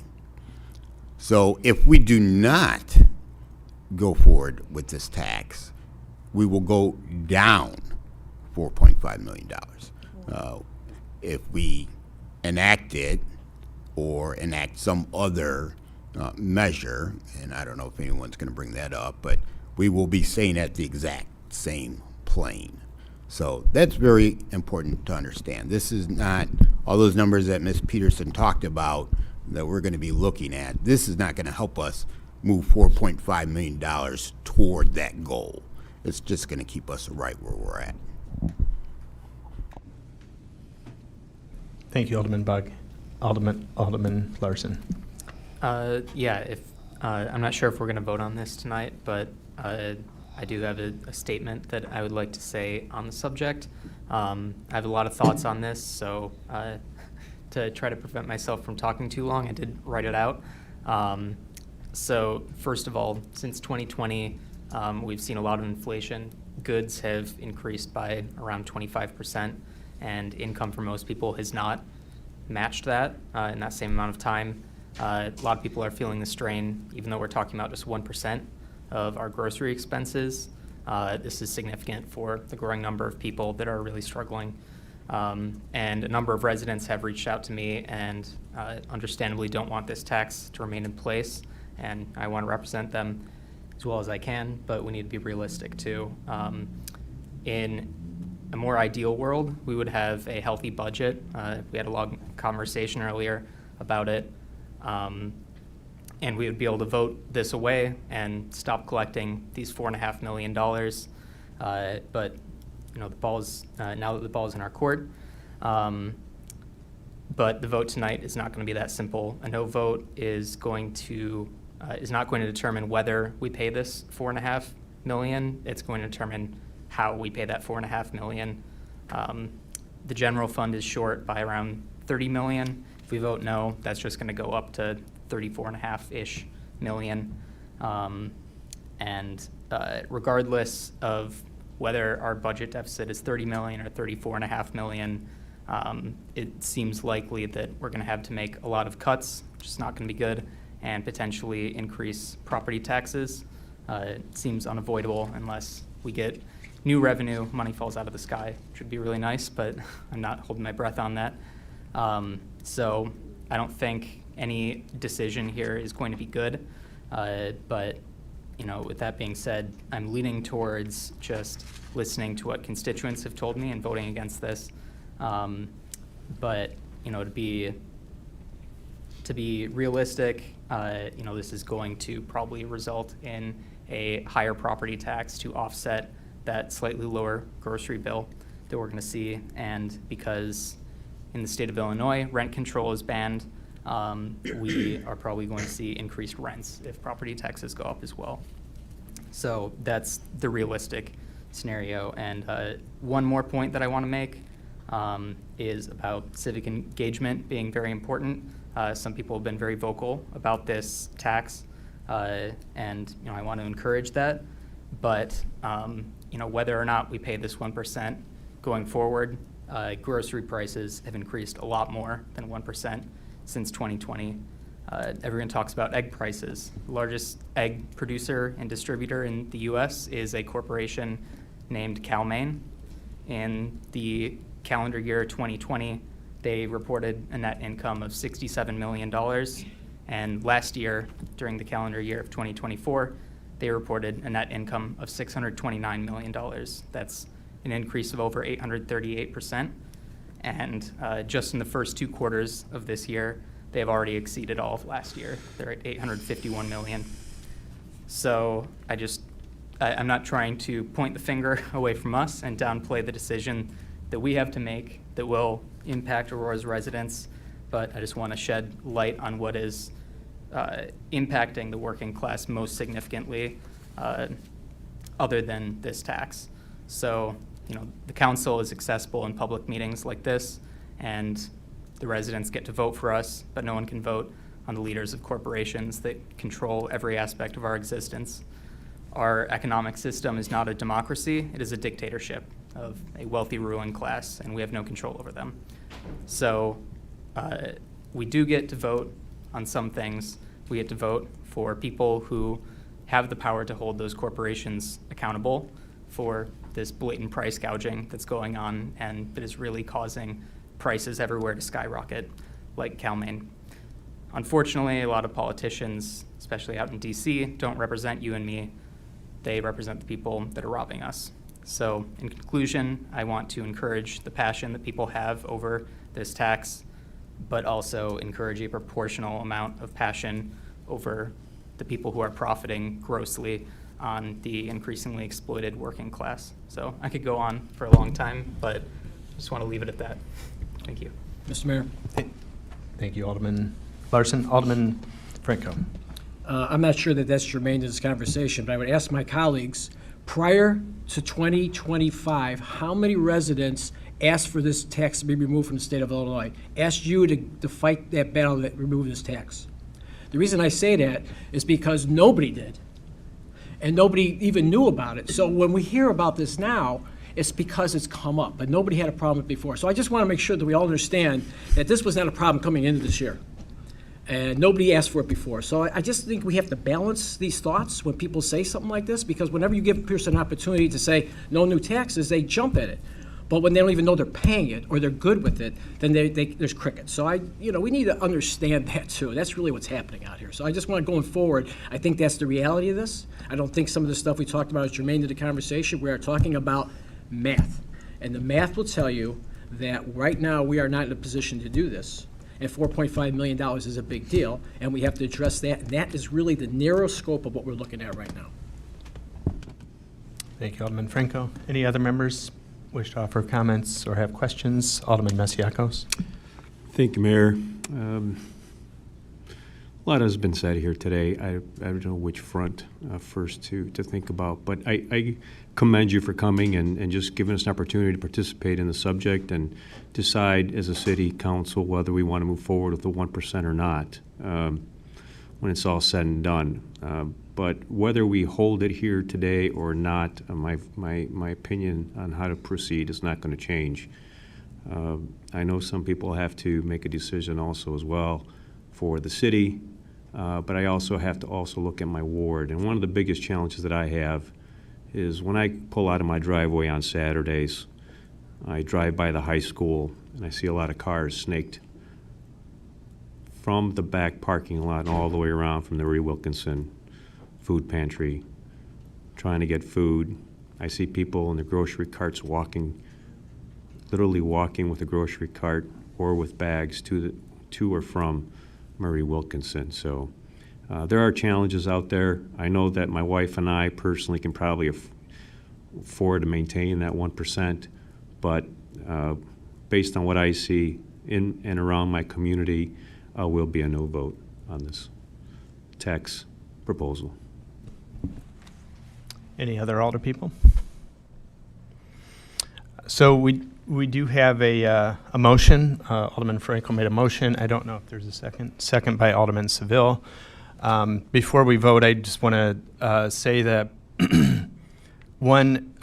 councils across the state of Illinois have wrestled with this very same question based on actions taken by the Illinois General Assembly.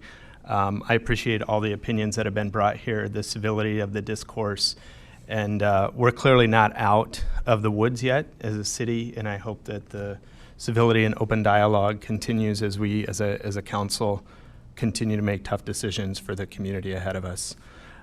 That being said, I'll ask the clerk to please call the roll. Alderman Barrero? Pass. Alderwoman Garza? No. Alderman Masiacos? No. Alderman Nunez? No. Alderman Franco? Yes. Alderman Seville? Yes. Alderman Benuelos? Yes. Alderwoman Smith? Yes. Alderman Bug? Yes. Alderwoman Bade? No. Alderman Larson? No. Alderman White? Yes. Alderman Barrero? Yes. 7 yes, 5 no. Motion carries. This item is approved.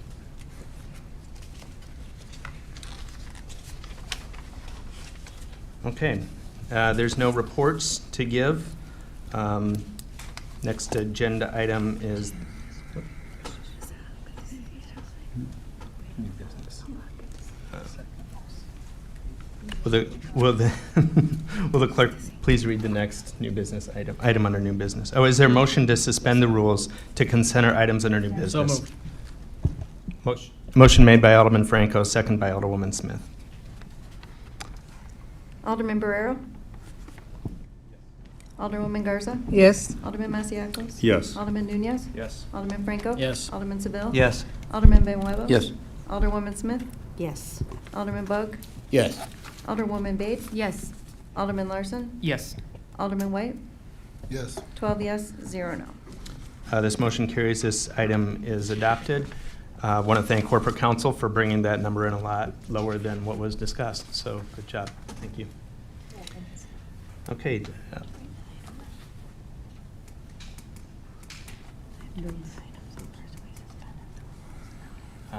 it. Thank you. If the clerk will please read the next agenda item. 250679, a motion authorizing and directing the Corporation Council to execute the completion of a settlement agreement in Brian Sharp versus the City of Aurora, Kane County case number 2023, LA 000192. Second. Motion by Alderman Seville, second by Alderman Franco. Are there any questions or comments on this agenda item? No questions or comments. Will the clerk please call the roll? Alderman Barrero? Yes. Alderwoman Garza? Yes. Alderman Masiacos? Yes. Alderman Nunez? Yes. Alderman Franco? Yes. Alderman Seville? Yes. Alderman Benuelos? Yes. Alderwoman Smith? Yes. Alderman Bug? Yes. Alderwoman Bade? Yes. Alderman Larson? Yes. Alderman White? Yes. 12 yes, 0 no. Motion carries. This item is approved. Now I can say that there are no reports. And if the clerk will please read the next agenda item to pay the bills. 250681, bill summary and large bill list. Second. Motion made by Alderwoman Smith, second by Alderman Franco. Are there any questions on the bills before I ask clerk to call the roll? No questions or comments. Will the clerk please call the roll? Alderman Barrero? Yes. Alderwoman Garza? Yes. Alderman Masiacos? Yes. Alderman Nunez? Yes. Alderman Franco? Yes. Alderman Seville? Yes. Alderman Benuelos? Yes. Alderwoman Smith? Yes. Alderman Bug? Yes. Alderwoman Bade? Yes. Alderman Larson? Yes. Alderman White? Yes. 12 yes, 0 no. This motion carries. The bills are paid. For the first time in a long time, there's no need for a closed session. Is there a motion to adjourn? So moved. Motion by Alderman Franco, second by Alderwoman Smith. All in favor? Aye. Any opposed? This meeting is adjourned at 8 o'clock p.m.